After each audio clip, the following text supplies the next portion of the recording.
3.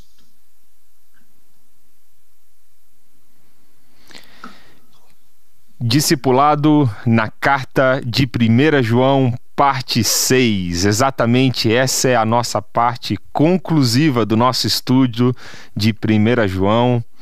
Você que acompanhou essa série toda, eu fico muito feliz com a sua presença aqui, com sua dedicação no estudo da Palavra de Deus.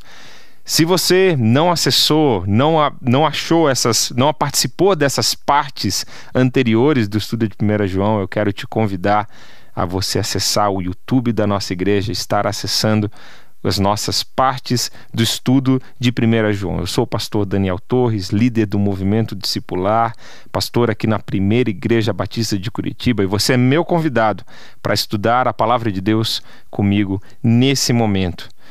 Bom, como que você pode acessar as partes anteriores desse estudo, caso você esteja chegando hoje aqui, seja a sua primeira vez conosco?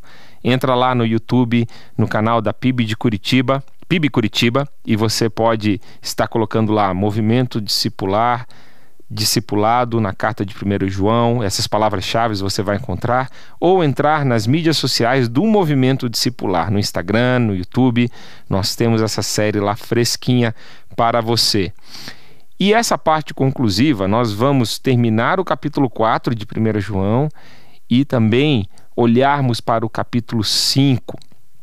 Me dá uma saudade já de estudar essa carta preciosa da Palavra de Deus. Foram semanas preciosas aqui estudando junto com você. E essa última parte, esse último trecho, vai servir também para a gente num tom de revisão, num tom de reflexão, olhando para trás em tudo que nós já estudamos até aqui o momento. Porque o apóstolo João ele vai fazer exatamente isso nesse momento da sua carta. Ele vai usar esses versículos finais da sua carta, esses últimos trechos, para relembrar coisas fundamentais que ele disse ao longo da sua epístola. Então, fica atento aí, pega a sua Bíblia e vamos juntos aqui terminar de estudar essa carta preciosa da Palavra de Deus. Eu quero chamar a tua atenção porque na próxima semana nós estamos começando uma série novinha em folha. Nós vamos estar estudando sobre dons espirituais baseado nos textos bases da Palavra de Deus sobre esse assunto. Você escolheu esse assunto junto comigo no início da série de 1 João, eu fiz uma enquete e você votou que o assunto de dons espirituais era o assunto que você gostaria de refletir, meditar junto comigo. E olha, foi uma escolha ótima, porque eu tenho percebido que nos discipulados que tenho feito, muitas pessoas, não somente novos na fé, mas pessoas que já têm uma caminhada, que estão vindo de outras igrejas, elas têm dúvidas sobre esse assunto dos dons espirituais. Então convida aí o teu irmão em Cristo, convida o seu discípulo, convida o seu discipulador, convida aí o seu vizinho, seu familiar, para que você possa estar conectado com a gente e aproveitar o nosso estudo sobre dons espirituais a partir de semana que vem. Mas hoje o assunto é 1 João e nós vamos começar onde paramos na última semana. Você pode abrir a sua Bíblia lá em 1 João, capítulo 4, versículo 19, e eu quero ler com você esses versos finais do capítulo 4. E, de novo, a nossa dinâmica hoje vai ser ler o texto atual e também apontar para outros trechos dessa epístola de 1 João e mostrar o que ele está se referindo, mostrar alguns pontos de contato que nós temos, de coisas que ele está relembrando, que ele está reforçando com os irmãos ali da igreja da Ásia Menor, onde essa carta foi endereçada nessa preciosa carta da Palavra de Deus. Então, una-se a mim na leitura de 1 João 4, 19 a 21, que diz assim: Nós amamos porque Ele nos amou primeiro. Se alguém disser, amo a Deus, mas odiar o seu irmão, esse é mentiroso. Pois quem não ama o seu irmão a quem vê, não pode amar a Deus a quem não vê.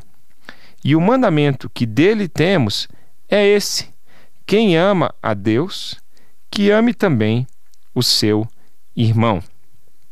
Então, olha só, essa conexão aqui de 1 João 4, 19 a 21, Primeira conexão que eu quero ressaltar com você e também trazendo alguns momentos marcantes desse nosso estudo dessa carta. Tem alguns versículos que eles se destacam nessa carta.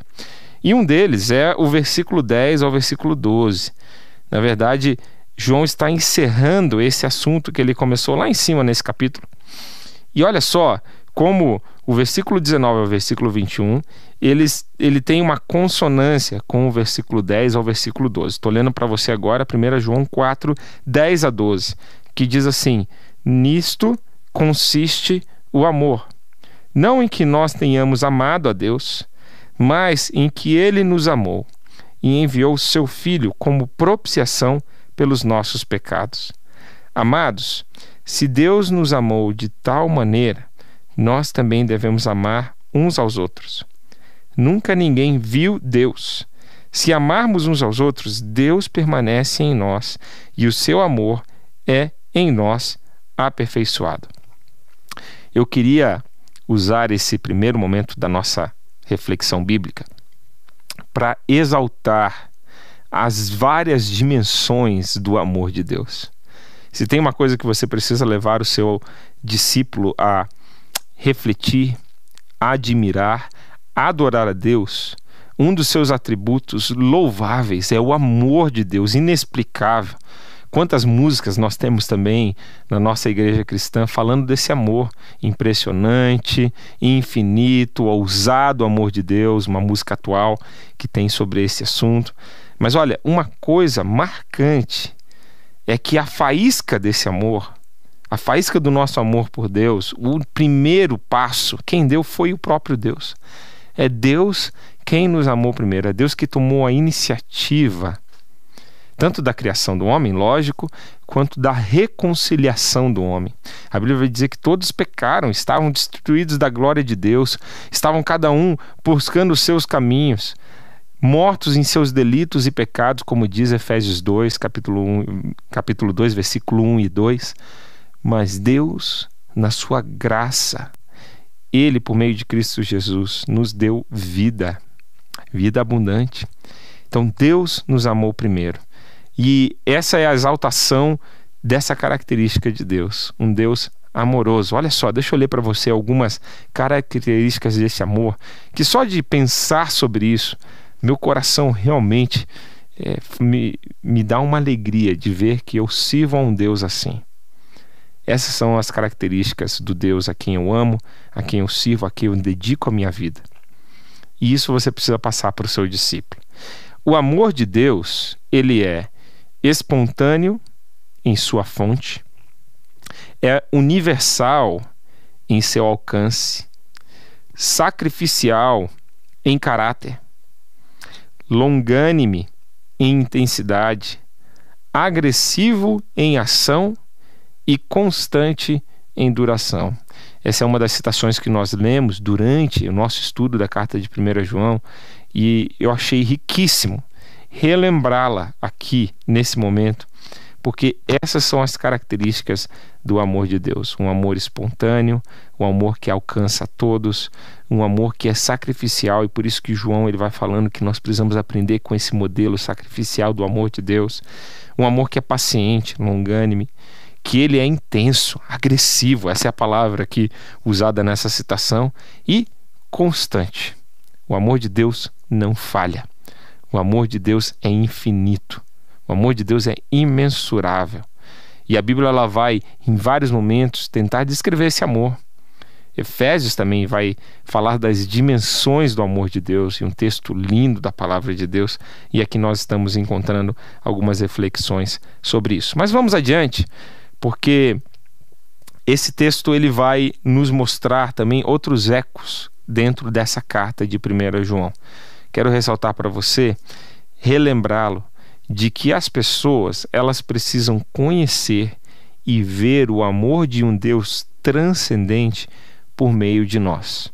A gente fala que Deus ele é tanto transcendente, passa desse plano, passa dessa nossa dimensão, mas ele também escolheu se revelar como um Deus imanente. E quando a gente fala dessa imanência de Deus, um Deus que está no meio de nós, um Deus que está conosco, a gente lembra de um dos títulos atribuídos a Jesus. Emanuel, Deus conosco.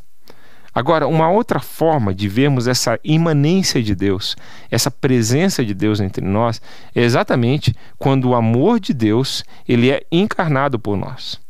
Quando nós vivemos esse amor de Deus na prática, as pessoas elas conseguem pegar e entender aquele amor de Deus, que é um Deus invisível, que é um Deus transcendente, que é um Deus que não é possível ver com os olhos humanos, mas elas conseguem materializar esse amor.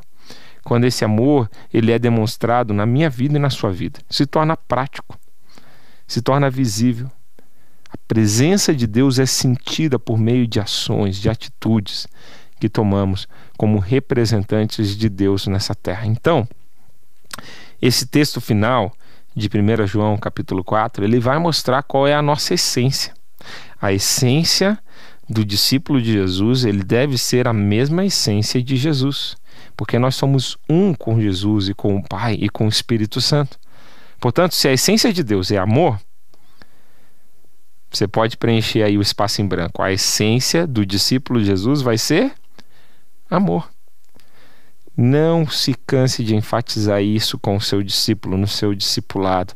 Não se canse de enfatizar a importância desse amor prático que nós recebemos, esse amor que nós recebemos de Deus, ele ser desdobrado, ele ser mostrado, revelado nos nossos relacionamentos ao nosso redor. Isso é extremamente importante para mim e para você.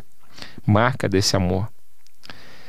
Bom, eu quero apontar também para um outro versículo interno aqui, que me remete a essa parte final de 1 João capítulo 4. Você pode abrir a palavra de Deus lá no 1 João, capítulo 3, versículo 12 a 15. Nesse texto, nós já estudamos ele aqui nessa série, ele vai usar a comparação entre dois personagens bíblicos para falar sobre a diferença desse amor visível, que essa é a marca daqueles que são filhos de Deus, como é aqui a linguajar de João nesse trecho da carta. E ele vai usar o exemplo de Caim e Abel, que Caim, ele não seguiu o exemplo de Deus, ele não tinha essa essência em si mesmo, e ele representa ali o filho do diabo, essa é a expressão que João usa, e ele vai falar de Abel, que representa os filhos de Deus, aqueles que vivem em amor e que vivem em obediência à palavra de Deus. Olha só esse versículo 12 a 15, porque aqui tem uma lição muito importante, talvez uma das lições práticas para a vida em igreja, uma das mais importantes dessa carta, e eu quero que você preste atenção nela, revisite essa lição junto comigo. 1 João 3, 12 a 15. Não sejamos como Caim, que era do maligno e matou o seu irmão. E por que o matou? Porque as suas obras eram más, e as de seu irmão eram justas. Irmãos, não se admirem se o mundo odeia vocês. Nós sabemos que já passamos da morte para a vida, porque amamos os irmãos. Quem não ama, permanece na morte. Todo aquele que odeia o seu irmão é assassino. E vocês sabem que todo assassino não tem a vida eterna permanente em si. Eu acho muito interessante, e nós ressaltamos aqui essa conexão entre o amor visível de Deus através da nossa vida e esse trecho. João ele vai usar aqui essa linguagem para dividir o mundo em dois times, usando essa linguagem do futebol aqui, né? Aqueles que jogam no time do mal, no time do diabo, que são filhos do diabo, é uma expressão muito forte que João usa aqui no começo do capítulo 3, e aqueles que jogam no time de Deus, que são do bem, que são filhos de Deus. E João ele está fazendo essa pergunta aqui nesse texto: em qual time você está jogando? Não existe essa questão de você vira casaca, de hora você está jogando no time do diabo e hora você está jogando no time de Deus. Você tem que tomar uma decisão. O seu testemunho, a sua vida, se você é filho de Deus, você anda na luz. E as marcas do amor, as marcas da justiça, as marcas da retidão, elas estão presentes na sua vida. Agora, João ele deixa claro que existem conflitos entre esses dois times. Existe atrito entre o reino de Deus, o reino das, como João fala, né? O reino das trevas e o reino da luz. Existe um atrito constante. E João, ele ressalta isso, ele fala, olha, não se admirem se o mundo odiar vocês. Não se admirem se as pessoas te perseguirem. Um texto da palavra de Deus que ele é muito forte nessa questão também, está lá em 2 Timóteo, capítulo 3, finalzinho do capítulo 3, quando Paulo vai dizer a Timóteo, né, todos que querem ter uma vida piedosa serão perseguidos. Olha que versículo forte ali da palavra de Deus, que vai falar sobre essa luta constante. Uma batalha que foge do plano físico, ela também envolve o plano espiritual, na luta que temos entre os filhos da luz e os filhos das trevas. Então, João, ele vai aplicando isso. Ele vai falando, olha, não se admirem se o mundo odiar a igreja. A gente pode aplicar isso, né? Não se admire se os filhos do diabo odeiam os filhos da luz, se a escuridão odeia a luz. Isso é natural, porque onde há luz, as trevas vão embora, não permanecem. Então, existe essa tensão. O mundo vai nos odiar. Mas, irmãos, aqui vem a tônica, aqui vem a chave que nós precisamos aprender e passar no nosso discipulado cristão e checar nas nossas próprias vidas. Entre irmãos, em Cristo, deve haver amor e não discórdia. Eu consigo ouvir, né, no tom dessa carta aqui, no tom tanto do capítulo 3 que nós acabamos de ler, como eco daquilo que está acontecendo no final do capítulo 4, que é o nosso tema de hoje, falando essa ênfase desde o começo da carta, mas aqui em especial no final, falando que o mandamento que Deus nos deu é esse: quem ama a Deus, que ame também o seu irmão. Isso é uma consequência do seu amor a Deus. E João está fazendo a mesma coisa, olha, ele está falando, olha, o que não pode acontecer é a pessoa do mesmo time atacar o seu companheiro. Não pode haver essa divisão dentro do mesmo time, dentro do reino de Deus. Luz não pode odiar luz. Irmãos não podem odiar irmãos. Se isso acontece, essa pergunta de João aqui, ela se torna viva para a gente. E ele pergunta, olha, em que time que você está jogando? Porque no time de Deus não existe espaço para esse tipo de ódio, para esse tipo de rancor, para esse tipo de raízes de amargura. E nós sabemos que isso acontece na vida da igreja. Divisões, nós sabemos que isso acontece quando existem atritos de liderança, competição, quando existe rivalidade, quando existe orgulho. Todas essas coisas, infelizmente, elas estão infiltradas na família de Deus. Mas segundo essa lógica aqui de João, ele está falando aqui, olha, o filho da luz, ele precisa permanecer com o seu coração limpo de toda ódio, de toda mágoa. E ele precisa amar aqueles que pertencem à luz também. Irmão, se nós pararmos toda vez que nós tivermos um conflito, um atrito com irmãos nossos na fé, eu não estou dizendo aqui que não existe conflito e atrito. Onde existe ser humano, a instituição humana que você quiser analisar, inclusive a igreja, vão ter conflitos, vão ter atritos, vai ter disputa de poder, vai ter coisas que são vergonhosas, tristes de ver e de assistir. Isso é a essência pecaminosa do homem. Mas se nós somos filhos da luz, o Espírito Santo está nos constrangendo, ele está nos guiando, e essas coisas elas não devem tomar espaço dentro da igreja. Elas devem ser resolvidas da forma que Deus nos ensinou. E aqui está uma motivação muito séria para que isso aconteça na vida das nossas igrejas. Porque a tua essência é uma essência de amor.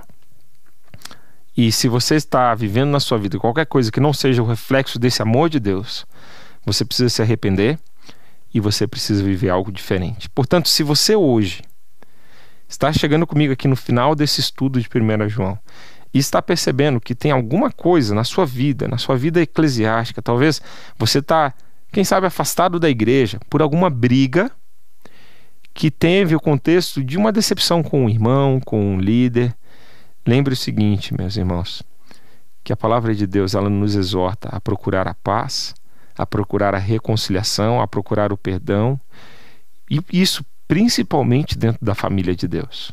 Devemos perdoar a todos, como o Sermão do Monte. Jesus, lá em Mateus capítulo 5, ele vai nos dizer que devemos amar até os nossos inimigos. Mas na família de Deus, isso é uma prioridade. Isso é o número 1. Então, se você de alguma forma, tem alguma coisa te incomodando no relacionamento com algum irmão seu na fé, não deixe para isso se acertar depois. Tome a iniciativa. Peça a Deus para que você resolva isso. Peça a Deus para que Ele cure isso dentro de você e para que você se acerte com esse irmão ou com essa irmã. Amém? Posso ouvir um amém aí do outro lado? E que você possa tomar esses passos andando na luz de Jesus. Com isso, nós encerramos o capítulo 4 e nós vamos entrar no último capítulo de 1 João. Estamos chegando ao final aqui, querido telespectador que está nos acompanhando pela Rede Super, pelo YouTube, pelo Facebook, pelo Instagram, você é muito bem-vindo. Você que está nos ouvindo pela rádio, também é uma alegria ter você aqui conosco. Você que está aqui ao vivo, ou você que está também pegando aqui essa mensagem, pegando aqui esse estudo nas mídias sociais, gravado. É uma alegria ter você conosco. Continue conectado conosco, continue acompanhando essas séries de estudos de discipulado nas cartas da Bíblia. Bom, eu quero aqui começar a estudar com você capítulo 5, último capítulo. Olha comigo o versículo 1 e versículo 2 e para onde que ele vai apontar na carta de 1 João. Versículo 1 vai dizer assim: todo aquele que crê que Jesus é o Cristo, é nascido de Deus. E quem ama aquele que o gerou, ama também o que dele é nascido. Olha só como ele vai falando vez após vez essa importância de nós amarmos aquele que é gerado de Deus. Versículo 2: nisto sabemos que amamos os filhos de Deus, quando amamos a Deus e praticamos os seus mandamentos. Então, João ele vai jogando o tempo todo com esses mesmos assuntos. Eu lembro para você novamente aquilo que eu ressaltei para você durante essa série, que a lógica de João ela é uma lógica cíclica, ela não é uma lógica linear, é a forma de pensar e de escrever do judeu. E João ele vai trabalhando com os mesmos temas ao longo da carta. Então, esses temas aqui que se apresentam, de ser alguém nascido de Deus, de amar a Deus, de expressar esse amor pelos filhos de Deus, através do amor a Deus e vice-versa. Essa questão que ele vai falar aqui da prática dos mandamentos, também como uma forma de você mostrar que você é alguém nascido de Deus. Eu lembro muito dos versículos 1 a 10 do capítulo 3, que eu falei para você que é um divisor de águas nessa carta, na época que estávamos estudando esse trecho. E eu quero brevemente voltar com você lá em 1 João, capítulo 3, versículo 1 a 10, para relembrarmos aqui essas marcas que João estava ressaltando lá no capítulo 3 e aqui de novo no capítulo 5 ele está resumindo para a gente. Essas marcas que passaram por toda a carta. E o começo do capítulo 3, ele faz uma divisão da forma temática em que João aborda esses assuntos transversais da carta. Olha só o versículo 1 a 10, deixa-me brevemente ler com você para refrescar a sua memória e aí nós vamos para os apontamentos aqui desse trecho. 1 João 3, 1 a 10 vai dizer assim: vejam que grande amor o Pai nos tem concedido, a ponto de sermos chamados filhos de Deus. E de fato somos filhos de Deus. Por essa razão, o mundo não nos conhece porque não o conheceu. Amados, agora somos filhos de Deus, mas ainda não se manifestou o que haveremos de ser. Sabemos que, quando Ele se manifestar, seremos semelhantes a Ele, porque haveremos de vê-lo como Ele é. E todo o que tem essa esperança, nele purifica a si mesmo, assim como Ele é puro. Todo aquele que pratica o pecado também transgride a lei, porque o pecado é a transgressão da lei. E vocês sabem que Ele se manifestou para tirar os pecados, e nele não existe pecado. Todo aquele que permanece nele não vive pecando. Todo aquele que vive pecando não o viu nem o conheceu. Filhinhos, não se deixem enganar por ninguém. Aquele que pratica a justiça é justo, assim como ele é justo. Aquele que pratica o pecado procede do diabo, porque o diabo vive pecando desde o princípio. Para isso se manifestou o Filho de Deus, para destruir as obras do diabo. Todo aquele que é nascido de Deus não vive na prática do pecado, porque nele permanece a semente divina. Esse não pode viver pecando, porque é nascido de Deus. Nisso são manifestos os filhos de Deus e os filhos do diabo. Todo aquele que não pratica a justiça não procede de Deus. E o mesmo vale para aquele que não ama o seu irmão. Você viu de novo quantas vezes ele abordou os mesmos assuntos lá do capítulo 5, não é verdade? Lembrando para você desse momento de divisor de águas aqui na carta de 1 João, capítulo 1 e capítulo 2 da carta, ele vai falar sobre os temas transversais de amor, de luz, de vida, sobre a perspectiva de que nós precisamos ter comunhão com Deus, precisamos ser amigos de Deus.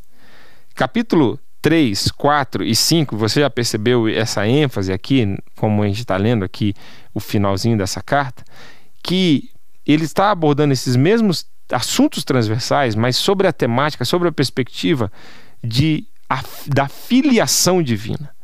Se você é um filho de Deus, você pratica essas coisas, você vive essas coisas. Os contrastes, o combate às heresias que nós já ressaltamos aqui ao longo dessa série, a heresia que estava se instalando no meio da igreja ali no final do primeiro século, o agnosticismo, e como que isso foi trabalhando, como isso foi sendo prejudicial para a igreja, né? E aquilo que os gnósticos ressaltavam, que contradizia a fé cristã.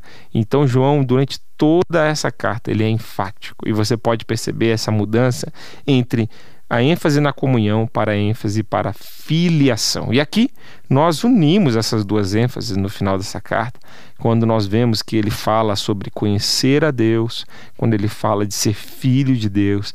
De novo, ele une esses dois temas. E nós estamos fechando aqui essa apresentação da carta de 1 João.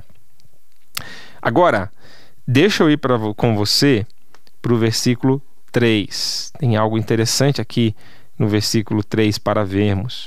1 João 5, 3. Volta lá, a gente está indo de frente para trás aqui e folheando o livro de 1 João. Isso é muito saudável, você vê como está tudo conectado.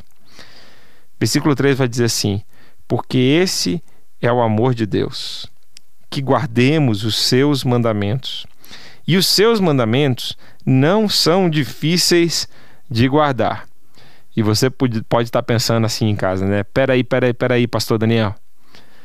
Falar para mim para guardar os mandamentos, tudo bem. Falar para mim que isso é importante, tudo bem. Mas agora falar que isso é fácil, falar que não é difícil guardar os mandamentos de Deus, de onde João tirou isso? Olha só, quero refletir com você nisso. João capítulo 15, o Evangelho de João, é um texto formidável para você ir e ver essa relação, essa figura de linguagem que Jesus usa, falando sobre o fruto e a videira, que nós estamos ligados, nós somos os ramos ligados à videira, e que nós damos frutos quando estamos ligados a Ele, que é a videira verdadeira. E um desses frutos que ele enfatiza, que Jesus enfatiza, é guardar os mandamentos. E ele resume os mandamentos lá em João capítulo 15 nessa expressão de amor. Ele fala: se você é meu discípulo, vocês devem amar uns aos outros. Essa é a forma que você guarda os mandamentos divinos. Então, essa ênfase no amor está muito forte na descrição do ministério de Jesus feita pelo apóstolo João lá no Evangelho. Aqui na carta também. Palavras e ações, elas devem ser coerentes. Eu estou apontando aqui para um outro texto interno que eu quero ler também para refrescar a sua memória aqui, que é o capítulo 2, versículo 3 a 6 de 1 João.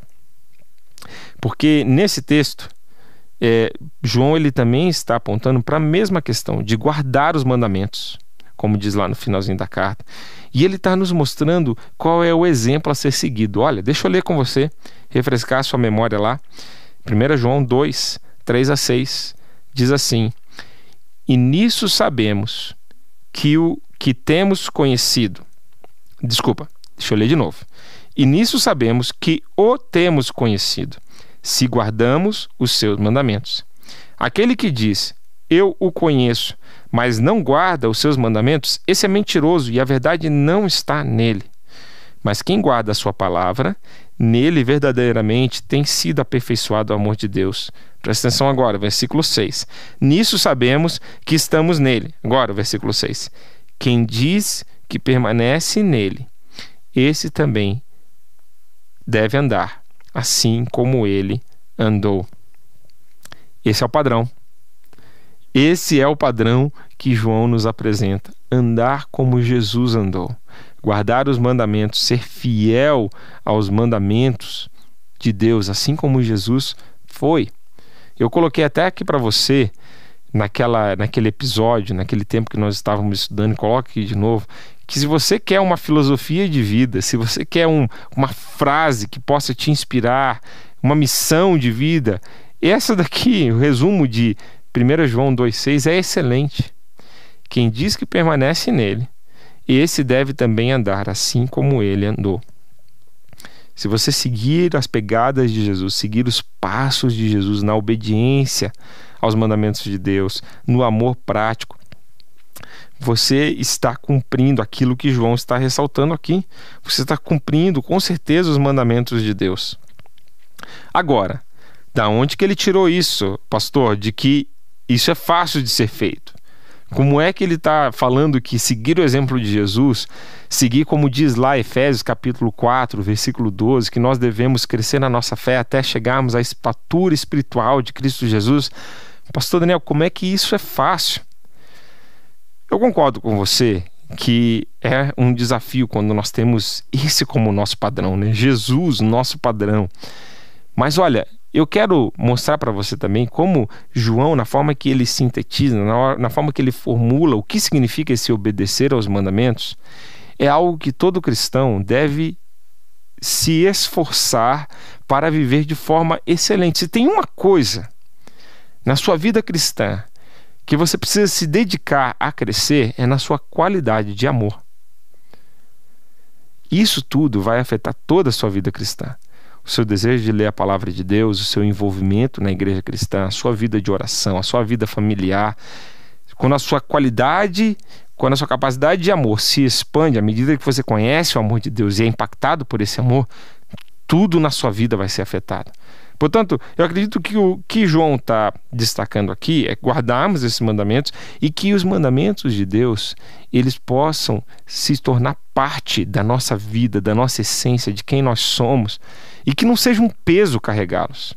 Que não seja como os hipócritas ou como os fariseus, como os religiosos, que faziam as coisas de forma nominal, que faziam como um fardo, como um peso, como algo que eles faziam só por uma mera repetição, só para conseguir o favor de Deus que eles pensavam que era conseguido pela prática desses mandamentos.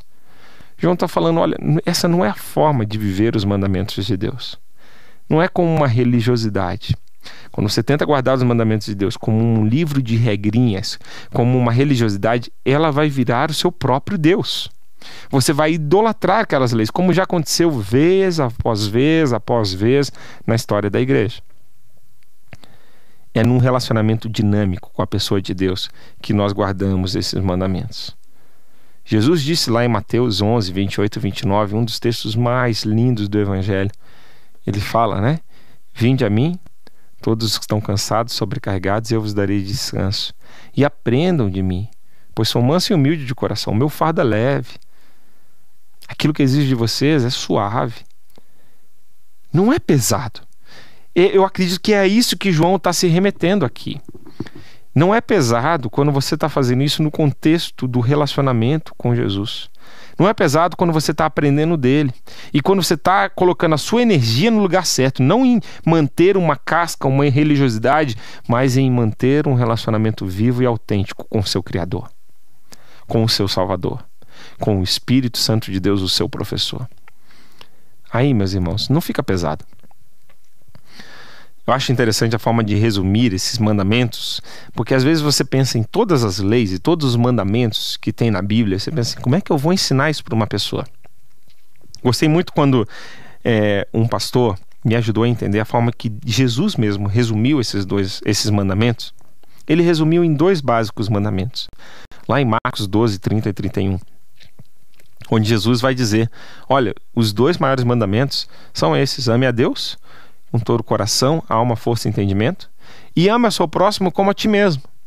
Toda a lei, todo profeta, toda a Escritura Sagrada se resume nesses 2 mandamentos. Então, se você ensinar o seu discípulo, e se você disciplinar na sua vida, buscar na sua vida essa conformidade ao amor de Deus, à presença de Deus, se você buscar essa sintonia com Deus, e você amar a Deus sobre todas as coisas e ao próximo a ti mesmo, você vai estar obedecendo todos os outros mandamentos. Todos os outros mandamentos, eles são incluídos nesses 2. Portanto, quando eu olho para esse texto, eu vejo que João está enfatizando que nós precisamos amar e deixar sermos amados por Deus. Bom, vamos adiante, porque o texto vai ficando empolgante aqui e a gente vai avançando no horário. Olha só, 1 João 5, 4 e 5, que diz assim: porque todo o que é nascido de Deus vence o mundo, e esta é a vitória que vence o mundo, a nossa fé. Quem é o que vence o mundo, senão aquele que crê que Jesus é o Filho de Deus? E eu quero te lembrar aqui aquele texto do capítulo 2, versículo 15 ao versículo 17, onde João ele vai falar para a gente sobre a luta que nós temos. A luta com os nossos olhos, a luta com a nossa carne, a luta com os desejos desse mundo. E todo aquele que ama o mundo não ama a Deus. Nós não vamos ter tempo de ler esse texto, o nosso tempo aqui está ficando reduzido. Eu fui me empolgando ao longo aqui dessa aula e eu quero terminar a carta hoje com você. Mas eu quero te convidar a você revisitar esse texto de 1 João capítulo 2, versículo 15 a 17, que tem conexão com isso que nós estamos falando aqui. Nós precisamos nos considerar peregrinos nessa terra. E nós precisamos vencer o mundo pela nossa fé. É Jesus quem vence o mundo. E é a nossa fé nele que nos ajuda nessa luta contra a carne, contra o mundo, contra o diabo. Bom, vamos avançar aqui do versículo 6 ao versículo 12. João vai usar aqui a cultura judaica de ter 3 testemunhas falando a respeito de uma verdade. João já deu a sua própria testemunha acerca de Jesus lá em 1 João capítulo 1, versículo 1. Ele começa com o seu testemunho, falando daquele que era desde o princípio, o que os seus olhos viram, seus ouvidos ouviram, o que ele testemunhou, aquilo que ele apalpou. Ele usa todos os sentidos para falar do testemunho que ele tem, do verbo da vida que se manifestou entre nós. E aqui agora, do versículo 6 ao versículo 12, ele vai usar 3 testemunhas simbólicas. Leia comigo. Diz assim: este é aquele que veio por meio da água e sangue, Jesus Cristo. Ele não veio somente com a água, mas com a água e com o sangue. E o Espírito é o que dá testemunho, porque o Espírito é a verdade. Pois há 3 que dão testemunho: o Espírito, a água e o sangue. E os 3 são unânimes, num só propósito. Se aceitamos o testemunho dos homens, o testemunho de Deus é maior. E este é o testemunho de Deus, que ele dá a respeito do seu Filho. Aquele que crê no Filho de Deus tem nele esse testemunho. Aquele que não dá crédito a Deus faz de Deus um mentiroso, porque não crê no testemunho que Deus dá a respeito do seu Filho. E o testemunho é esse, que Deus nos deu a vida eterna. E essa vida está no seu Filho. Quem tem o Filho tem a vida. Quem não tem o Filho de Deus não tem a vida. Bom, João está sendo conclusivo, como a gente diz aqui, curto. Não cabe a expressão curto e grosso aqui, mas ele está sendo muito objetivo aqui na forma que ele está colocando. Olha, está dizendo simplesmente o seguinte: olha, eu já testemunhei para vocês de todas as formas possíveis, eu já falei que eu convivi com esse homem, que eu vi ele de perto, que você tem que andar e caminhar com ele, seguir, que ele tem testemunhas na sua própria palavra. Eu sou um testemunho ocular do ministério de Jesus. João está articulando isso. Agora ele fala do testemunho que o próprio Deus dá acerca do seu Filho. E estudando os comentários bíblicos para entender o que significa essa água, sangue e o Espírito, nós vemos 3 3 momentos da vida de Jesus, onde o próprio Pai testifica, aponta, abençoa, ratifica o ministério do seu Filho e a missão do seu Filho. Bom, a água aqui provavelmente é uma referência ao batismo de Jesus, aquele momento onde Deus, ele na forma do Espírito Santo, na forma de uma pomba, né, pousa sobre Jesus e a voz vem do céu, toda a trindade ali envolvida naquele momento do batismo e simbolizando ali aquele momento marcante do início do ministério de Jesus. Você pode ler esse relato lá em Mateus capítulo 3, versículo 13 ao 17. O sangue, provavelmente ele representa o sacrifício de Jesus na cruz. E é interessante porque naquele momento, um soldado, eu coloquei aqui essa referência de Marcos 15:39, porque não somente Deus dá o testemunho de que Jesus é o Filho de Deus, e essa é a palavra final, né? Quando Deus ele rasga lá o verbo, ele rasga a cortina do templo que separava o santo do santíssimo lugar, e ali dando todo o testemunho, a ressurreição de Jesus, que veio por meio do derramamento do sangue, e todas essas evidências de que Jesus é o Filho de Deus, mas também o centurião romano assistindo aquela cena, o sacrifício de Jesus, lá em Marcos 15:39, ele também testemunha, professa Jesus como Filho de Deus. Interessante como essas testemunhas elas vão se juntando e essa voz vai ecoando, e João está falando, olha, o testemunho final é o próprio Deus que testifica do seu Filho. Jesus falou isso durante seu ministério. João ele foi colocando isso nos discursos ali onde Jesus fala que ele é a água da vida, né? Aqueles discursos que Jesus está referindo a si mesmo, e ele está falando que o próprio Pai testemunha acerca do Filho. E por último, o Espírito. E essa deve ser uma referência ali ao ato de Pentecostes, quando Deus confirma a palavra que Jesus deixou, a promessa que Jesus deixou aos seus discípulos, lá no contexto de João, capítulo 15 ao capítulo 17, quando ele promete que ele iria para o Pai, mas ele enviaria o Espírito Santo de Deus. E ali existe uma terceira confirmação do ministério de Jesus, de quem Jesus é. Portanto, assim como era importante para o judeu, assim como é importante num tribunal, você imaginar as testemunhas falando acerca de uma verdade, João ele está enfatizando com toda a sua força, dizendo, olha, essa é a verdade central do cristianismo. Jesus é o Filho de Deus. Ele veio redimir as nossas vidas, veio ser a propiciação pelos nossos pecados, nos trouxe a redenção, a reconciliação com Deus. E aqui estão as 3 testemunhas que o próprio Deus dá: a água, o sangue e o Espírito. Tremendo, não é? Tremendo você ver o próprio Deus testificando do seu Filho.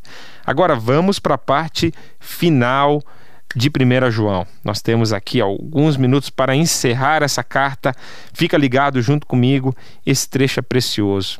Como um pai na fé dos seus filhos, ele não pode deixar as lições finais para trás. Sabe aquela coisa que um pai fala assim, olha, filho, não se esqueça disso, não se esqueça disso, não se esqueça disso. É isso que João está fazendo aqui. Quando você for terminar um processo de discipulado, lembre de enfatizar aquilo que é mais importante. O que você não quer? O que você percebeu ali?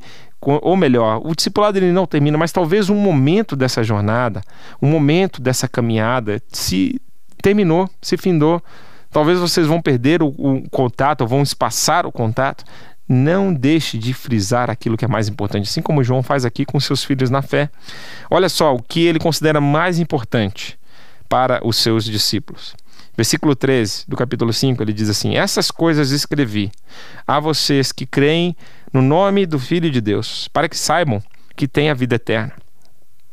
E essa é a confiança que temos para com Ele, que se pedirmos alguma coisa segundo a sua vontade, Ele nos ouve. E se sabemos que Ele nos ouve quanto ao que lhe pedimos, estamos certos de que obtemos os pedidos que lhe temos feito. Se alguém vê o seu irmão cometer pecado que não leva à morte, pedirá e Deus dará vida a esse irmão. Isso aos que cometem pecados que não levam à morte. Há pecado que leva à morte, e por esse não digo que se deva pedir. Toda injustiça é pecado, e há pecado que não leva à morte. Sabemos que todo aquele que é nascido de Deus não vive em pecado, porque quem é nascido de Deus guarda a si mesmo, e o maligno não pode tocar nele. Sabemos que somos de Deus e que o mundo inteiro jaz no maligno. Olha que versículo famoso aqui que nós temos, né, de referência dessa luta espiritual. Versículo 20. Também sabemos que o Filho de Deus já veio e nos tem dado o entendimento para conhecermos aquele que é o verdadeiro. E nós estamos naquele que é o verdadeiro, em seu Filho Jesus Cristo. E esse é o verdadeiro Deus e a vida eterna. Filhinhos, cuidado com os ídolos. Bom, nós vamos precisar resumir esse texto riquíssimo da palavra de Deus. Sei que talvez você fique com algumas questões ainda para resolver dessa carta, mas nós tivemos aqui 6 encontros aqui marcados pela presença de Deus estudando essa carta preciosa. Eu quero te convidar a você continuar estudando a 1 João, continuar se aprofundando nos seus estudos. Mas aqui está o resumo do que João quer destacar. Não se esqueça disso. Ele diz, olha, não se esqueça de que ao acreditar em Jesus, você recebe a vida eterna. Eu já vou aprofundar o que isso significa. Não se esqueça que não devemos continuar pecando.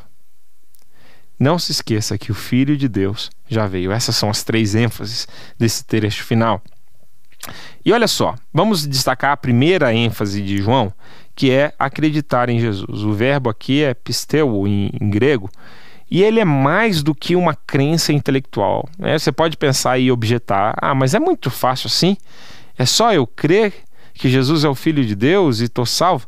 Em parte sim. A Bíblia vai dizer que a salvação é pela fé. Ela é de graça. Efésios capítulo 2, versículo 8 e 9. Não vem de você, não vem de mim. Não tem nenhuma obra envolvida nessa salvação. Ela é um ato de graça, é um ato de se lançar aos braços de Deus e crer que Ele te salvou. É um ato de fé. Mas ele não é só uma crença intelectual. Existe nesse conceito também o aspecto relacional com Deus. É uma fé que se lança aos braços de Deus e que quer ter essa interação.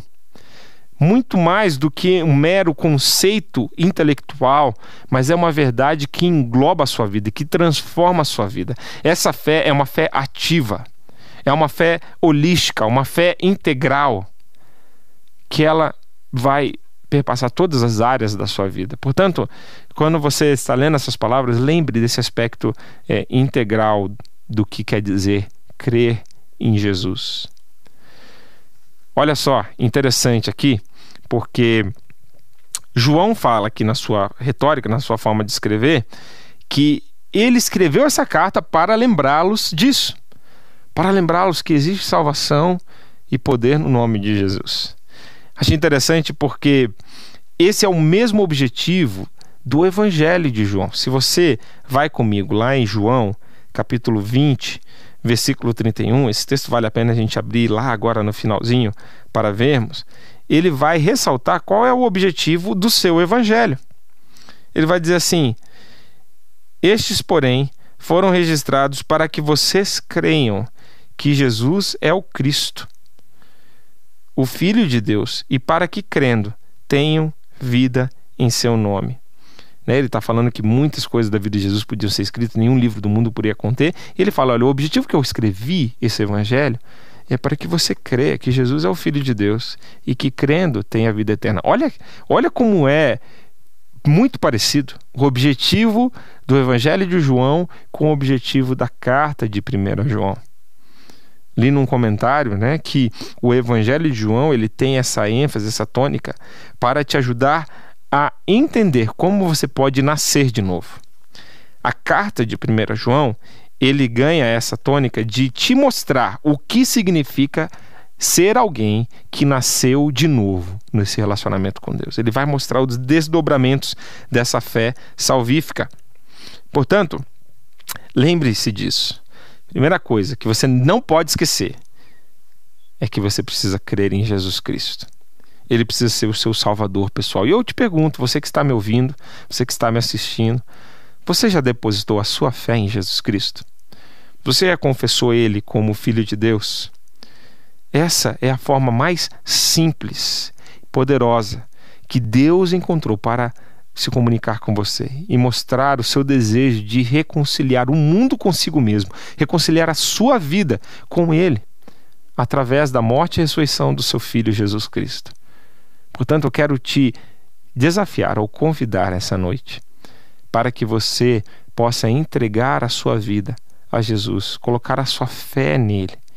E nós, como igreja, nós queremos caminhar com você. Se você está tomando essa decisão agora, nesse momento, onde você estiver, no momento que você estiver assistindo ou ouvindo essa mensagem, eu quero te dizer que se você colocar aí no seu link, no seu computador, no seu celular, pibcuritiba.org.br/Jesus, pibcuritiba.org.br/Jesus, e escrever para nós e dizer ali que você quer caminhar com Jesus, que você está tomando essa decisão por Jesus, nós queremos caminhar com você.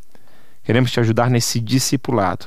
Então escreve para nós. Se essa é a tua decisão, esse é o teu desejo, não perca o momento agora de se entregar aos braços de Jesus, tomar esse passo de fé e também continuar na sua caminhada junto conosco. Amém? Fica aí o desafio, fica aí o convite, fica o apelo desse finalzinho aqui dessa mensagem maravilhosa de 1 João. Segunda coisa que João fala, não esqueça. Ele vai falar que Jesus, ele também é o nosso advogado diante do Pai. Ele é aquele que nos ouve, que intercede. Ele é aquele que fez propiciação pelos nossos pecados, morreu por nós. Coloquei aqui a citação de Isaías 53, que descreve esse sacrifício de Jesus de forma incrível, de forma profética. Jesus fez isso por mim e por você. E esse trecho da palavra de Deus vai nos remeter a esse contexto. Bom, por último, nós também precisamos lembrar que o versículo 20 e 21, ele vai falar que o Filho de Deus já veio, uma das verdades centrais dessa carta. E eu quero terminar o nosso estudo com chave de ouro. Talvez o versículo mais evangelístico dessa carta inteira. É esse versículo que eu quero ressaltar para você. E você vai abrir lá em 1 João 3,16. Esse é o trecho em que você tem ali a descrição do Evangelho de Jesus, das boas novas, daquilo que Jesus fez por mim e por você. Esse trecho da palavra de Deus vai dizer assim: nisso conhecemos o amor, que Cristo deu a sua vida por nós.